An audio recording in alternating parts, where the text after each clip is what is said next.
Bonsoir à tous, bienvenue à ce flash d'information.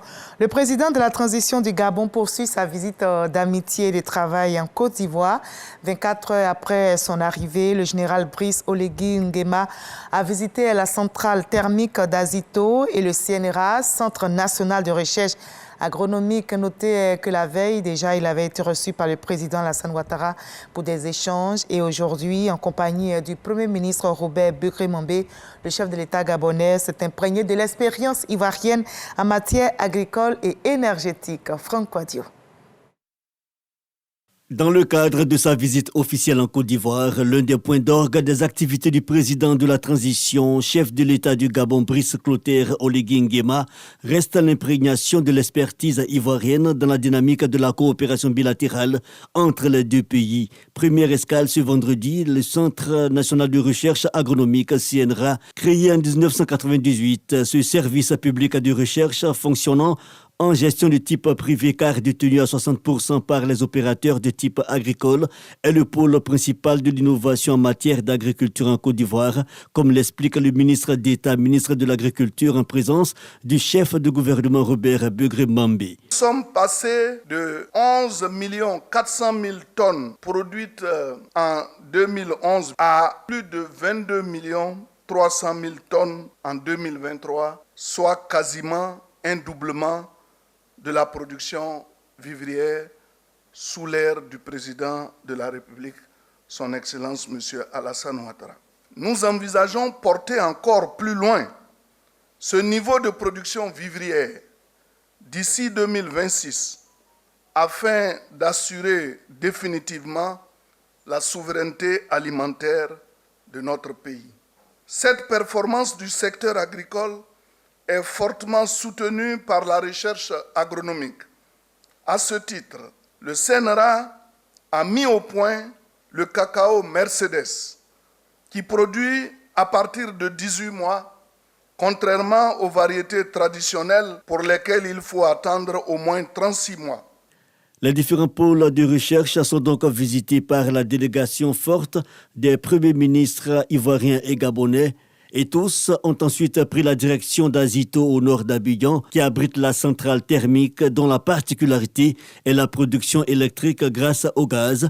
Le président gabonais n'a pas manqué de noter la nécessité de la coopération énergétique entre son pays et la Côte d'Ivoire. Donc le fait de venir ici sur cette centrale et regarder, c'est un modèle qui nous inspire. Parce que je me dis que la coopération, on peut l'avoir entre nous, cette coopération sud-sud. Et mon grand frère, le président Ouattara, a promis m'accompagner dans ce domaine. Donc il est tout à fait naturel pour nous de venir jusqu'ici et de regarder ce qu'on peut faire ensemble pour le bien de nos populations, que ce soit en Afrique de l'Ouest ou en Afrique centrale. Nous sommes tous des peuples africains et ce modèle nous inspire en vue de corriger le manque d'énergie et d'électricité que nous avons à Libreville et pratiquement dans toutes nos villes. Le président gabonais, le général Brice Clotaire Oligui Nguema, aura une série d'activités à Abidjan. Rappelons qu'il avait rencontré le président Alassane Ouattara en novembre 2023 lors du sommet Afrique-Arabie à Riyad. La politique ivoirienne en matière éducative est aussi promue. Le chef de l'État gabonais effectue cette visite justement avec son épouse Zita Oligui Nguema, la première dame gabonaise, et Madame Dominique Ouattara, première dame de Côte d'Ivoire, était dans la commune d'Abobo ce vendredi en visite au groupe scolaire d'excellence Dominique Ouattara. L'hôte de la Côte d'Ivoire s'est imprégné des actions de la Fondation Children of Africa dans le domaine de l'éducation. Et c'est reparti pour le Massa. Le marché des arts du spectacle africain d'Abidjan ouvre ses portes demain samedi 13 avril au Palais de la Culture de Treichville. Et à quelques heures des festivités, la ministre de la Culture et de la Francophonie s'enquiert du dispositif mis en place pour l'accueil des festivaliers. Elle a visité les stands, les podiums et jeté un coup d'œil aux répétitions. Nos reporters étaient dans les coulisses des préparatifs. On en parlera dans le 20h. En bref, au Mali, la presse n'est plus libre de couvrir les activités politiques dans le pays. Les militaires au pouvoir ont pris la décision depuis hier jeudi d'interdire aux médias toute publication sur les activités des partis politiques. La veille déjà, les autorités de transition maliennes avaient ordonné la suspension jusqu'à nouvel ordre des activités des partis et des associations à caractère politique coupables, selon elles, de discussions stériles.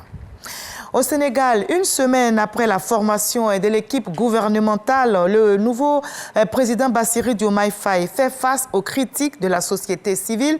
Un collectif dénonce la faible représentativité des femmes dans le gouvernement. Certains estiment qu'il a raté sa rupture féministe. 4 femmes ministres sur 30 ont été nommées, ce qui représente 13% des effectifs.